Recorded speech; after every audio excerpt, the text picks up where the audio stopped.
96, 97 ya godaan mulai datang tuh untuk mendatangi rumah yang punya istana gitu ya.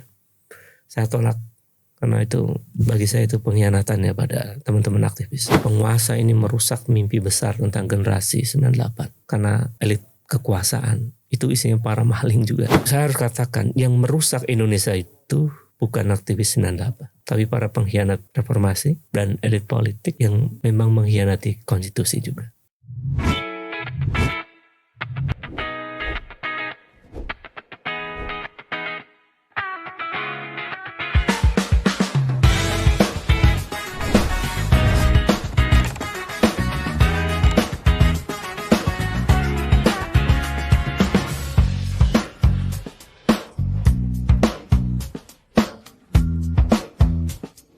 Kerabat saya belajar hidup. Assalamualaikum warahmatullahi wabarakatuh. Kita bertemu kembali. Kali ini kita bertemu tokoh kita hari ini, Kang Ubedillah Badrun, yang suara dan pemikirannya itu memberi warna pada demokrasi kita hari-hari ini. Selamat datang, Kang Ubed. Ya, Mas Jan. Alhamdulillah bisa bertemu di sini. Iya, terima kasih Kang Ubed meluangkan waktunya yang sangat padat ya. Ya, sama-sama ini. Mas. Ya biasa ngajar, meneliti, menulis lah. Masih terus itu ya. Masih. Ya Kang Ubed, kita akan bicara terkait nilai-nilai reformasi. Yang pertama adalah kalau saat itu gitu, Kang Ubed itu di Forum Komunikasi Senat Mahasiswa Sejakarta pada betul. 1998 ya. Jadi Forum Komunikasi Senat Mahasiswa Jakarta itu kan diinisiasi oleh teman-teman aktivis kampus era tahun 90-an sebetulnya. Kemudian musyawarah besar pertama itu di UNJ Ramangun itu tahun 96. Saat itu saya ketua senatnya. Dan saya menjadi salah satu presidium dari Forum Komunikasi Senat Mahasiswa Jakarta itu. Dan ya diskusinya sudah sangat maju waktu itu. Karena kita memang membiasakan diskusi yang mendalam waktu itu. Dan menariknya sampai ke ranah yang cukup radikal ya waktu itu. Setelah itu saya mimpin organisasi underground, Mas. Jadi pas 98 itu saya ketua HMI-MPO. Yang salah satu ormas yang menduduki pertama kali di DPR pagi-pagi itu dari HMI-MPO. Apa namanya? HMI-MPO. Himpunan Mahasiswa Islam. Kelompok yang anti rejim Orde Baru lah. Oh gitu. HMI kan terbelah dua tuh ya. Himpunan Mahasiswa Islam saat itu. Jadi ada yang pro pada rejim Orde Baru, ada yang kritik pada Orde Baru. Jadi saya waktu itu 98 sudah di Ketua Umum HMI-MPO itu di Jakarta. Dan memang di hari pertama pendudukan saya mungkin nyampe jam 6 kali ya, karena berangkat pagi-pagi itu membawa ribuan massa pada waktu itu masuk di gedung DPR. Ya masa-masa sebelum itu proses-proses pembentukan FKSMJ itu memang sangat dinamis ya. Ya kita ditelepon orang-orang yang aneh, dipantau, cukup ya kita. Itu di akhir masa kuliah ya sebetulnya. Iya, ada tinggal skripsi. Tinggal skripsi dan ya teror itu datang lewat telepon ya waktu itu. Belum ada handphone, adanya pager waktu itu ya. Tapi telepon ke asrama saya itu berkali-kali itu orang tak dikenal mencari nama saya gitu. Kemudian ada orang yang mengikuti berkali-kali ya sampai ada godaan untuk ditawari macam-macam juga ada di masa itu. Saat itu 97, 96 kan saya masih ketua senat mahasiswa di UNJ waktu itu. IKIP waktu itu namanya IKIP Jakarta. Saya termasuk yang mau orasi di Jalan Diponegoro, Mas. Waktu ada mimbar bebas di depan PDI waktu itu. Tapi kemudian terjadi rusuh itu akhirnya ya kita kocar-kacir ya waktu itu. Dan saya masuk ke rumah sakit dikejar. Jadi situasi itu 96, 97 ya godaan mulai datang tuh untuk mendatangi rumah yang punya istana gitu ya. Saya tolak karena itu bagi saya itu pengkhianatan ya pada teman-teman aktivis. Ya tawarannya macam-macam. Kalau mungkin generasi sekarang sangat menggiurkan ya, karena ya bisa minta apa aja gitu. Tapi saya tolak. Hingga kemudian 98 peristiwa luar biasa itu terjadi. Dan 97 akhir itu kita sudah mulai demo-demo besar soal krisis moneter. Akhir 97 ya. Termasuk juga demo tentang krisis beras waktu itu. Naiknya harga sembako dan macam-macam. Sudah mulai sebelumnya demo waktu itu kan sebelum ada pemilihan presiden juga ya, di 97 itu. Ingat saya ada proses setelah pemilu, ada mau persiapan pemilihan presiden di MPR. Saya termasuk yang menolak untuk kembalinya Soeharto dipilih menjadi presiden. Itu ada forum aspirasi amanat rakyat pada waktu itu yang aliansi dari banyak kelompok aksi. Kita ke DPR dan itu banyak panser datang waktu saya masih ingat. Itu sebelum pendudukan ya Mas? Sebelum pendudukan. Pendudukan peristiwa DPR oleh reformasi besar itu. Ya habis itu ya mulailah teror macam-macam itu datang dan godaan tawaran macam-macam lah itu. Tapi alhamdulillah saya bisa menolak dengan baik ya. Bahwa itu bukan pilihan menjadi aktivis semacam itu. Jadi era 96, 97, 98 itu era-era di mana saya mungkin pulangnya selalu pagi tuh Mas. Jadi habis kuliah saya 2 waktu itu, bahkan 3 ya. Jadi kuliah pagi, kemudian siang, ada kuliah malam sambil menjadi ketua senat macam-macam itu.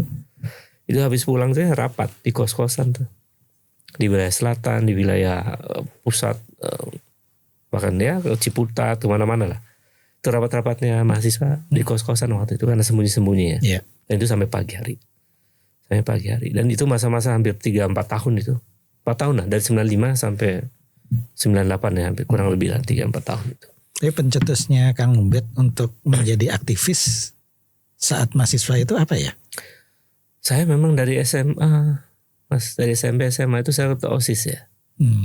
Jadi saya senang sekali untuk bersama orang-orang berbeda gitu. Kemudian memikirkan persoalan-persoalan yang bukan hanya persoalan diri, tapi persoalan orang lain, problem orang banyak begitu untuk memberikan solusi.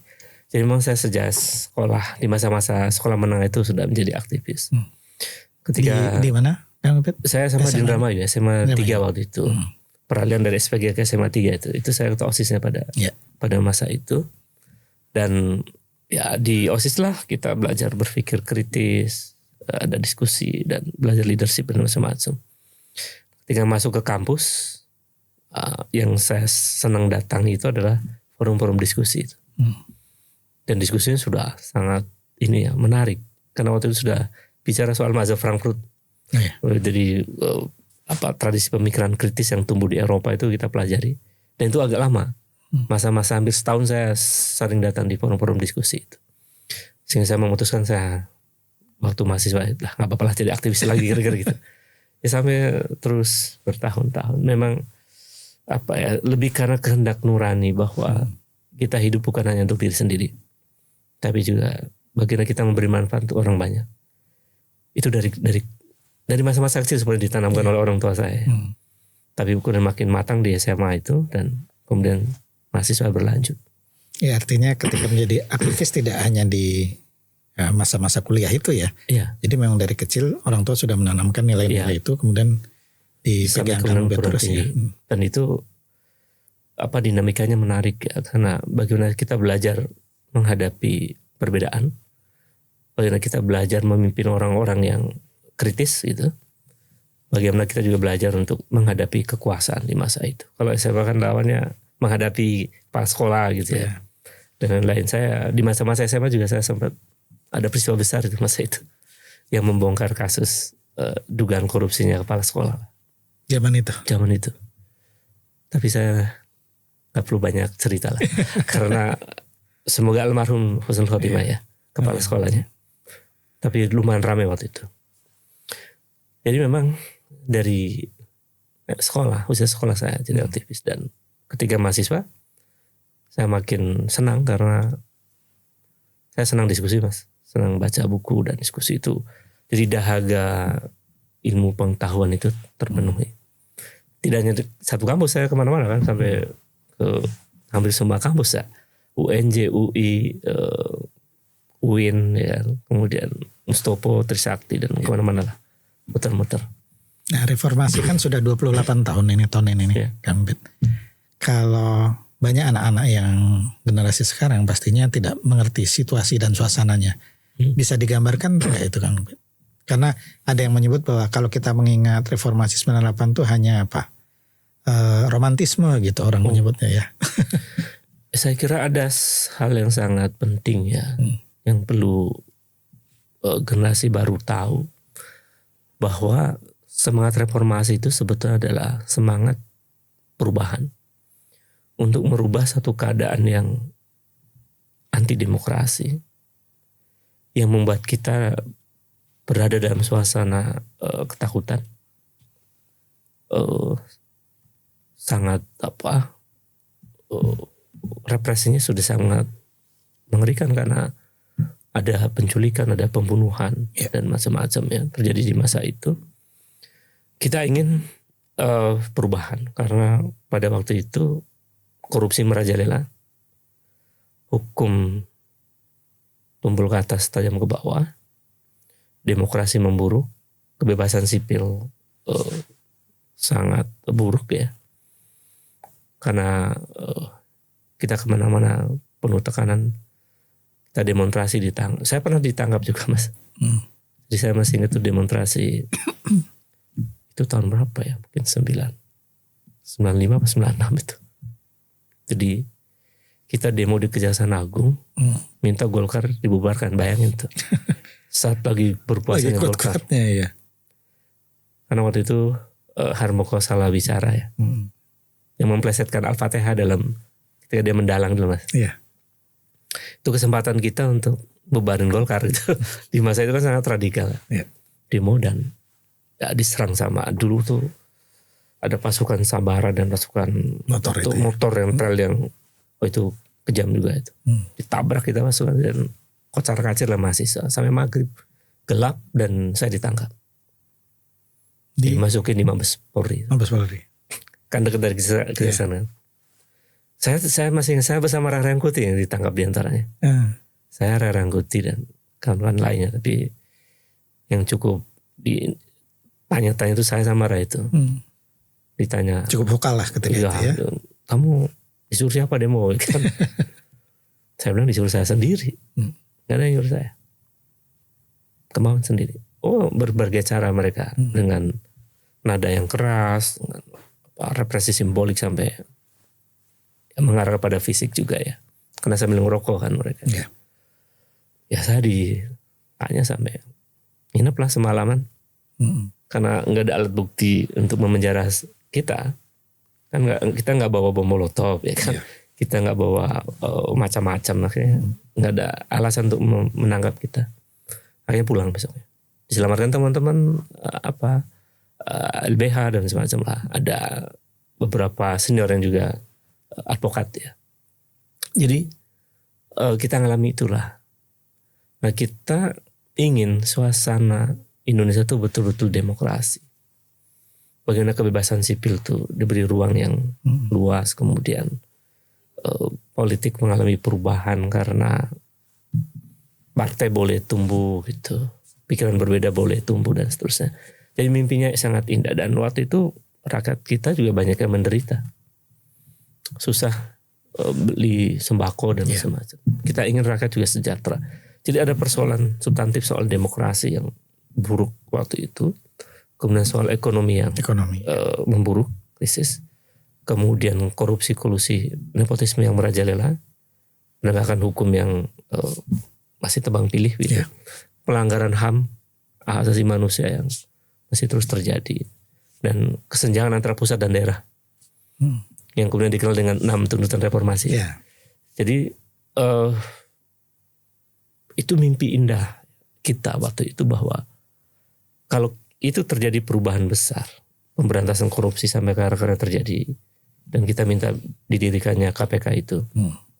Dan demokrasi, ada proses demokratisasi yang berkualitas, rubah undang-undang politik, lalu partai boleh berdiri, demokrasi diperluas, dan ada desentralisasi, pemilihan presiden periodenya dibatasi sampai 2 periode dan seterusnya.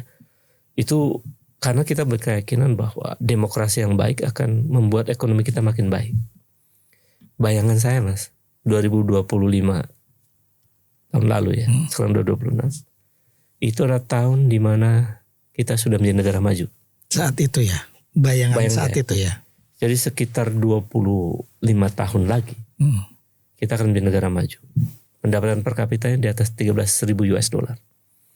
Karena waktu itu kita berasumsi, kita belajar juga sebetulnya dari banyak negara ya. Kita waktu itu berasumsi bahwa emas kita masih banyak, timah kita masih banyak, batu bara kita masih banyak, ikan kita banyak sekali, sumber daya alam kita masih luar biasa, masih bagus waktu itu. Sehingga seluruh sumber daya alam yang kita miliki itu sudah bisa menjadi modal penting untuk memperkaya negara dari sisi pendapatan negara. Dan bayangan kita, karena kita makin kaya, standar kesejahteraan dan gaji di tahun 2025 itu akan naik. Kita bayangkan tahun 2025 itu gaji kita 20 juta per bulan. Saat itu ya? Iya, bayangannya. Sudah terbayang. Wah, negara maju kita. Negara demokrasi terbesar, salah satu negara demokrasi yang jumlahnya populasi yang terbesar di dunia kan, salah satu selain Cina dan selain Amerika dan seterusnya. Kemudian korupsi diberantas itu. Paling tidak korupsi sangat minimalis gitu. Kemudian good governance berjalan situ. Merit system berjalan. Pelanggaran HAM nggak ada lagi gitu. Demokrasi sehat. Wah, indah sekali. Tapi yang sekarang terjadi setback gitu. Setback, dan sebetulnya sedih juga ya. Energi besar yang luar biasa untuk kita punya hope waktu itu dipatahkan oleh kekuasaan yang bertubi-tubi. Ini dosa elit politik juga lah. Saya harus katakan itu. Ya. Kok susah sekali ya untuk baik gitu. Untuk mengatakan tidak pada korupsinya susah banget. Sekarang korupsi kita, indeks persepsinya masih 34 skornya. Merah sekali rapatnya. Indeks demokrasi kita buruk. Kebebasan sipil kita juga buruk. Ya. Semua data, termasuk indeks HAM juga buruk. Kalau ditanya skornya, ada skornya. Indeks HAM kita cuma 3 misalnya. Indeks persepsi korupsi cuma 34. Indeks demokrasi kita masuk flow demokrasi. Kebebasan sipil skornya cuma 5, sekian. Jadi kalau rapot itu nilainya merah lah. Merah lah. Angka pertumbuhan ekonomi juga stagnan Mas, di 5%. Ini nggak beres. Jadi tata kelola negara setelah reformasi itu nggak menuju mimpi besar itu. Rusak. Oleh siapa? Oleh elit politik. Ya sedikit banyak partai politik juga punya kontribusi. Ya. Gagal melahirkan pemimpin yang bisa membawa visi besar itu menjadi kenyataan. Gagal. Yang kasihan kan rakyat. Coba bayangkan sekarang, misalnya ada banyak orang bunuh diri karena persoalan ekonomi.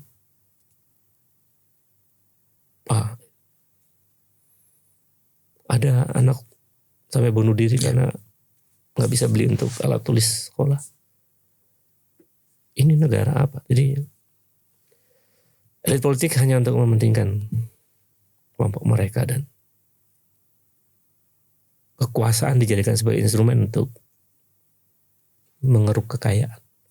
Jadi harapan pada 21 Mei 1998 ketika Soeharto menyatakan mundur, kita menyambut itu dengan gegap gempita gitu ya, dengan harapan yang lebih. Punya gitu. mimpi besar. Jadi hope-nya tuh ini banget, tinggi banget. Tapi sekarang jauh dari mimpi itu. Tapi saat Soeharto menyatakan mundur, Kang Ubed ada di mana? Saya ada di situ. di Saya nginep di DPR. di DPR dan menonton TV rame-rame itu ya. rame. Terus yang nyebur-nyebur ke air Kolam di depan kolam itu. depan DPR itu. Termasuk Kang Ubed. Ya saya duduk sampingnya. Kan saya diwawancara sama CNN waktu itu. Iya. Ya. Oh itu. Kita seperti membayangkan ini peristiwa bersejarah untuk meninggalkan seluruh praktek korup, untuk meninggalkan seluruh praktek otoritarianisme, diktator dan lain-lain. Kita seperti masuk ke zaman baru, Mas. Seperti pergantian dari abad pertengahan ke abad pencerahan. Gitu. Oh itu Masa peralihan yang masa peralihan dinantikan. yang sangat luar biasa. Tapi ya itu. Saya, kalau mau marah tuh marah juga sama elit politik itu. Kenapa mereka nggak mau sih untuk menata republik menjadi baik gitu? Ya.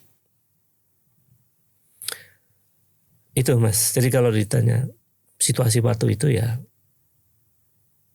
situasi yang sangat tidak sehat untuk hidup merdeka ya.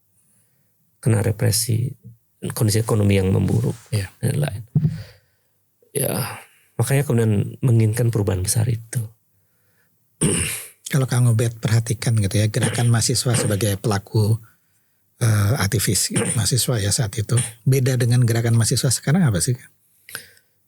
Di masa itu saya melihat mau belajar mendalam tentang teori-teori sosial. Bukan hanya Ekonomi. keberanian turun di jalan ya, Bukan. Kita tuh bisa berjam-jam berdiskusi, Mas. Saya juga heran. yang dari kos ke kos tadi Dari itu kos ke kos itu. Kita banyak baca buku-buku dari seluruh mazhab ya. Termasuk buku-buku paling kanan dan paling kiri. Kalau paling kanan kita merujuk pada studi-studi di Timur Tengah ya. Ya. Dari kelompoknya Hasan Hanafi, Hasan Al-Banna sampai kelompoknya Adis Hariati yang melahirkan revolusi Iran dan seterusnya. Itu yang kanan. Yang sampai kiri ya kita juga belajar bagaimana Das Kapital di masa itu. Itu tebal sekali ya bukunya ya. Kita mempelajari bagaimana pemikiran-pemikiran Karl Marx waktu itu. Kemudian sampai Madilog dan Malaka. Ya. Itu buku dibahas juga. masih dilarang waktu itu. Jadi buku-buku kiri termasuk bukunya Bung Karno di bawah bendera revolusi kita baca juga. Untuk memaknai bahwa reformasi itu sebetulnya lahir dari pikiran-pikiran besar para pendiri republik ini juga sebetulnya. Jadi kita kontemplasi sebetulnya Indonesia sejak awal didesain merdeka itu mau dibawa kemana sih? Iya. Kan itu. Tapi kita pelajari, oh ternyata memang kita mau menuju cita-cita besar untuk menjadi negara maju dengan ciri-ciri sejahtera kan. Iya. Mewujudkan kesehatan umum, mencerdaskan kehidupan bangsa. Cerdasnya kan berarti sains. Artinya kita sebagai bangsa itu tidak anti intelektual. Sebagai bangsa yang pro terhadap ilmu pengetahuan. Jadi oh ini bangsa besar gitu. Dan lain-lainnya.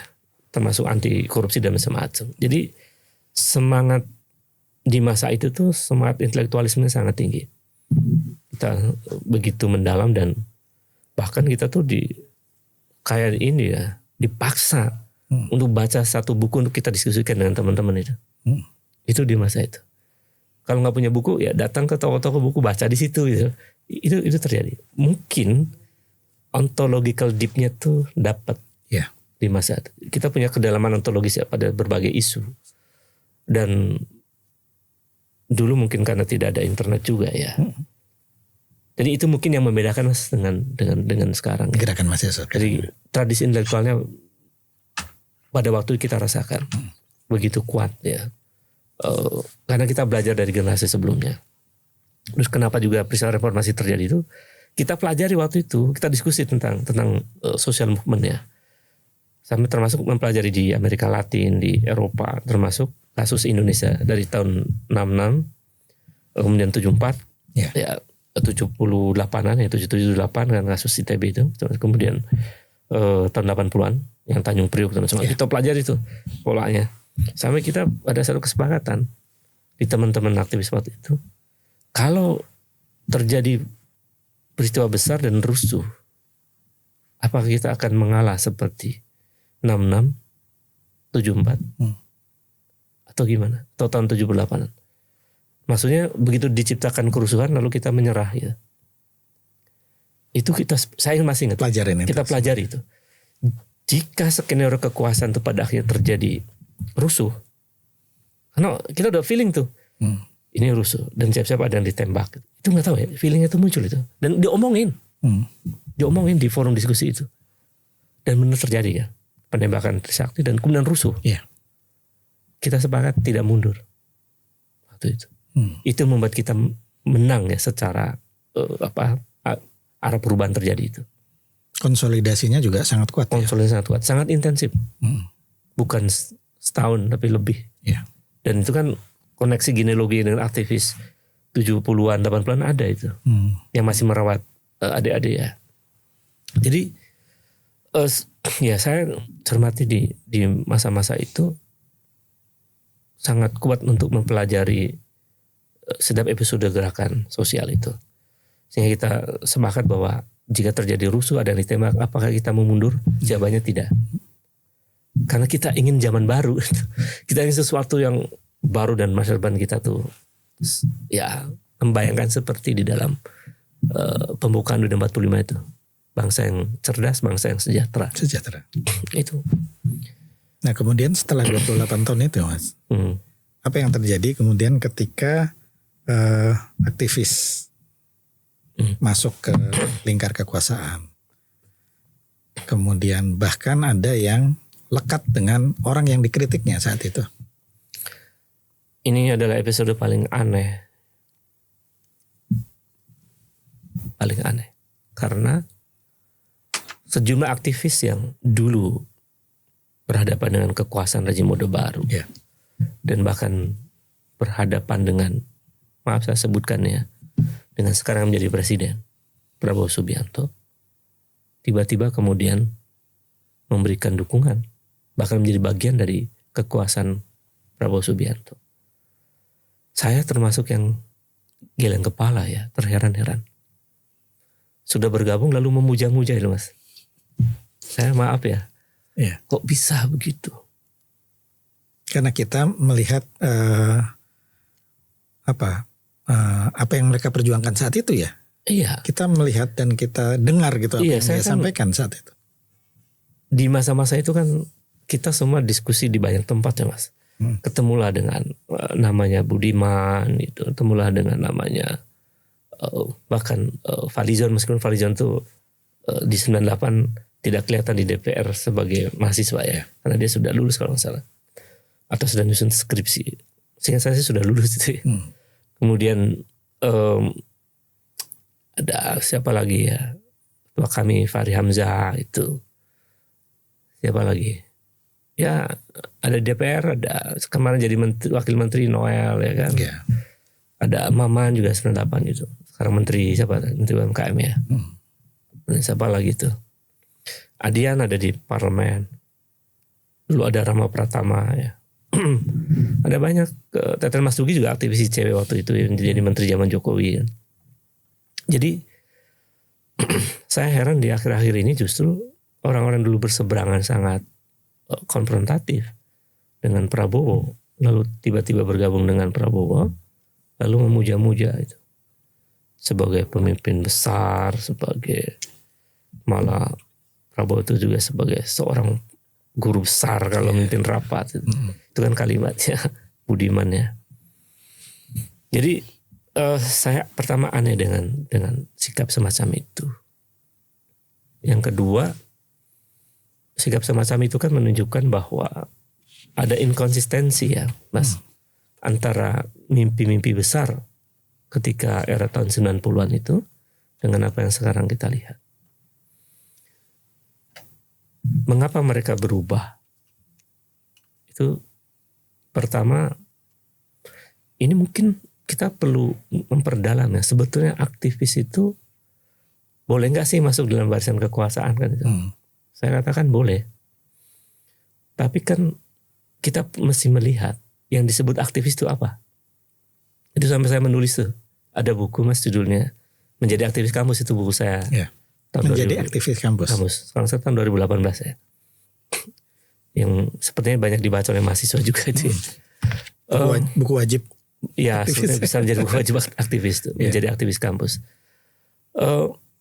aktivis itu kan disebut aktivis ketika dia mempraktekkan keberpihakan kepada isu-isu yang berkenaan dengan keadilan, dengan kemanusiaan, dengan isu lingkungan, dengan isu demokrasi, dengan isu anti korupsi kan itu. Jadi keberpihakan aktivis itu di situ. Jadi ketika dia menjadi bagian dari kekuasaan, dia masih merawat itu. Kalau kekuasaan itu tanda-tandanya justru anti demokrasi, dia bisa mengatakan bahwa ini tidak demokratis. Ya. Atau paling tidak dia diam gitu. Tidak membela membabi buta sesuatu yang sebetulnya salah gitu. Itu menurut saya itu aktivis. Karena dia punya keberpihakan kan. Tapi ketika aktivis itu masuk ke lapisan kekuasaan, lalu yang terjadi dia tidak bisa membedakan antara kebenaran dengan kebohongan misalnya, antara anti demokrasi dengan demokrasi, antara anti intelektual dengan intelektualisme, sampai tidak bisa membedakan, itu persoalan yang sangat serius. Itu seperti tulisan Kang Ubed ya beberapa tahun lalu ya. Iya betul. Itu saya baca menggugat aktivitas di lingkar kekuasaan. Menggugat aktivis di lingkar kekuasaan. Iya betul. Itu saya menulis satu artikel karena saya melihat kok sejumlah aktivis di lingkar kekuasaan tidak mampu ya membawa republik ini menjadi lebih baik begitu. Karena nggak kurang-kurang ya. Apakah untuk yang aktivis yang sangat kita anggap idealis waktu itu dari generasi 74, kemudian generasi 66 ya sebelumnya 66, 74, kemudian 98 gitu. Iya. Ya ternyata kemudian mereka menjadi bagian dari kekuasaan lalu mengabaikan idealismenya. Seolah-olah punya tafsir baru tentang idealisme versi mereka yang sangat pragmatis itu. Jadi saya cermati, ini kok narasinya bisa ngaco begini gitu. Persoalan represif juga bagian dari demokrasi. Terakhir saya sempat berdebat sama Budiman. Yang Budiman bilang bahwa jangan hidup di imajinasi negara platonik kan itu. Dia salah berpikir menurut saya.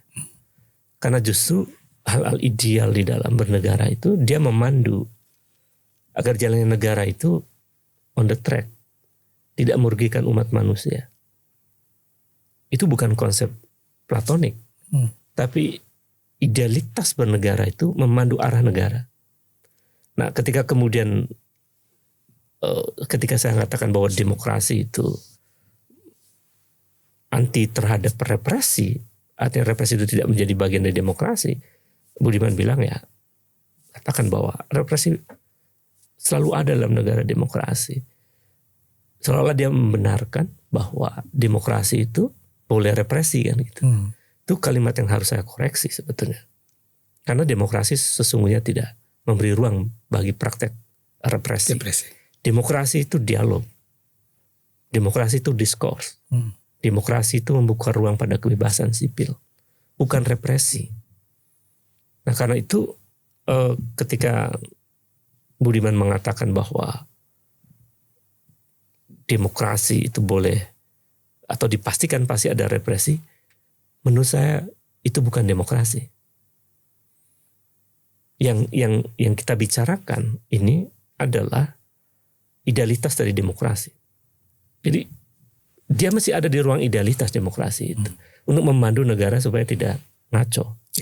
Tapi ketika idealitas dianggap sebagai konsep platonik, maka praktek kekuasaan itu menjadi tidak punya panduan. Akhirnya membolehkan represi. Itu kan berbahaya. Jadi kok ada pikiran semacam itu pada diri Budiman Sujatmiko ya. Saya kira boleh juga kalau Budiman masih mau berdebat dalam soal itu ya. Saya siap untuk memperdebatkan ya. Jadi ya kerusakan dari aktivis yang berada di lingkar kekuasaan itu, sampai saya membuat tulisan menggugat aktivis di lingkar kekuasaan. Itu karena saya gelisah.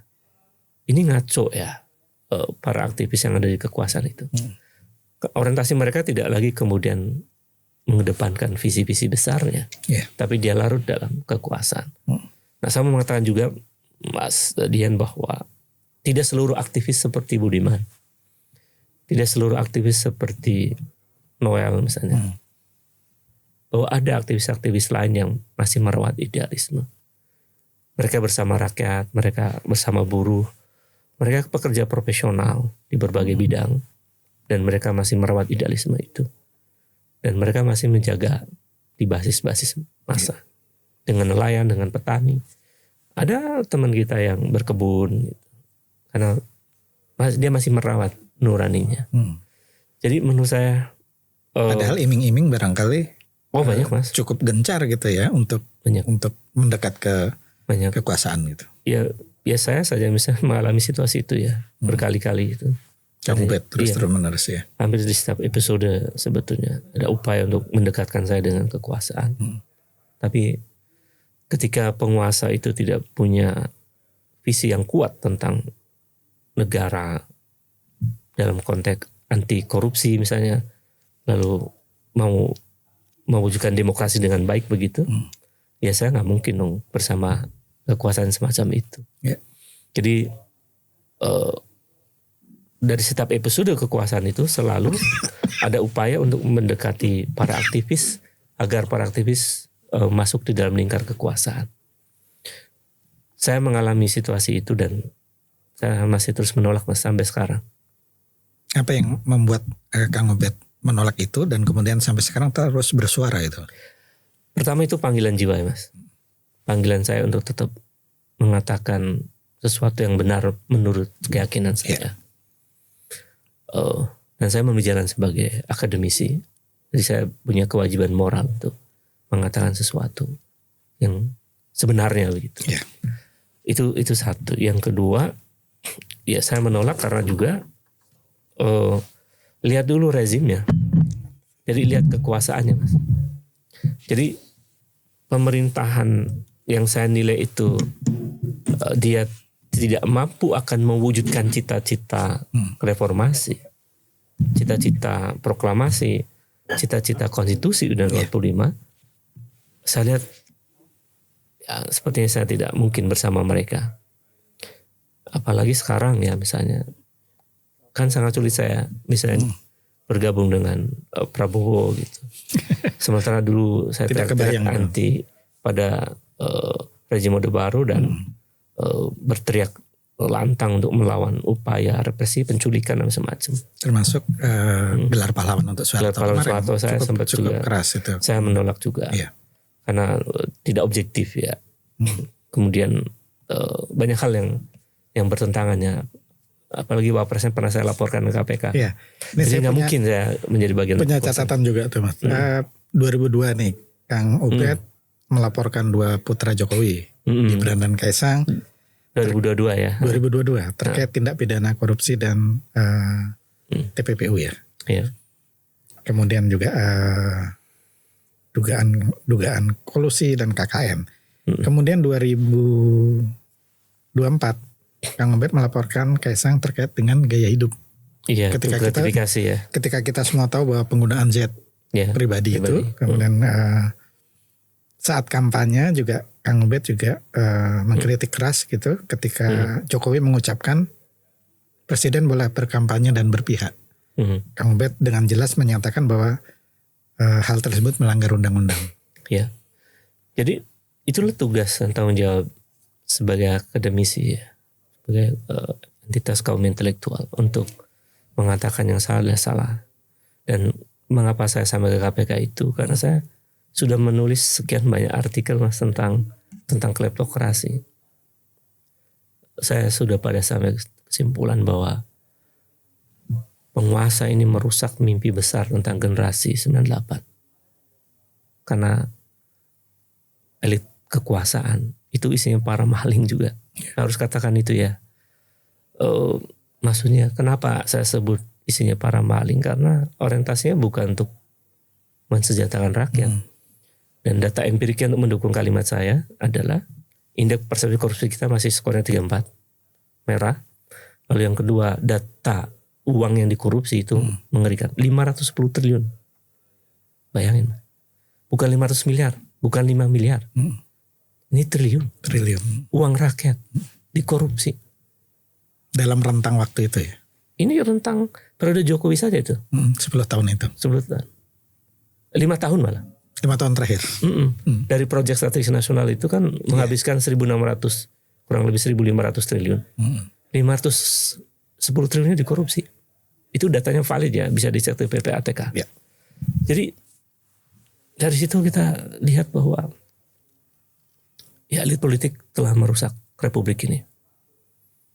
Ya kalau melihat dari apa yang sudah dilakukan Kang Ubed, saya punya catatan kayaknya Sohogi, aktivis mahasiswa itu pernah bilang begini, lebih baik diasingkan daripada menyerah pada kemunafikan. Ya. Saya kok melihatnya Kang Ubed seperti itu ya. Iya Mas. Sohogi itu adalah tokoh yang juga cukup punya pengaruh buat saya ya. Karena di era tahun 90-an itu saya baca tulisan-tulisannya. Saya juga baca buku Zaman Peralihan itu yang menceritakan banyak tentang sebuah gerakan begitu, dinamikanya.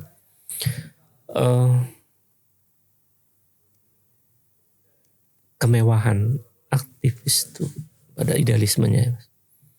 Jadi menyerah pada kekuasaan yang munafik, menurut saya itu sesuatu yang bertentangan dengan nuraninya. Kalau para pendiri bangsa masih hidup juga sekarang, mungkin mereka akan mungkin ya mereka melihat kondisi sekarang mungkin air mata aja yang keluar ya, karena menyedihkan. Bayangkan korupsi yang sekian banyak. Jadi saya harus katakan yang merusak Indonesia itu bukan aktivis 98, tapi para pengkhianat reformasi dan elit politik yang memang mengkhianati konstitusi juga. Yang mereka tidak berpihak pada kepentingan rakyat. Padahal konsep ideal politik itu kan sebenarnya melayani publik ya. Indonesia menjadi republik karena kita melayani publik, memberikan pelayanan. Tapi yang terjadi kan justru kekuasaan dijadikan sebagai instrumen untuk memperkaya.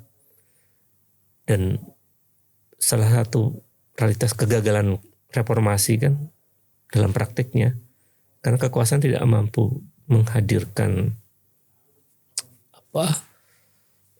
perubahan besar di ranah birokrasi, nggak ada good governance kan. Ya kampanye sih luar biasa, anti korupsi macam-macam, tapi begitu lihat secara empirik gagal.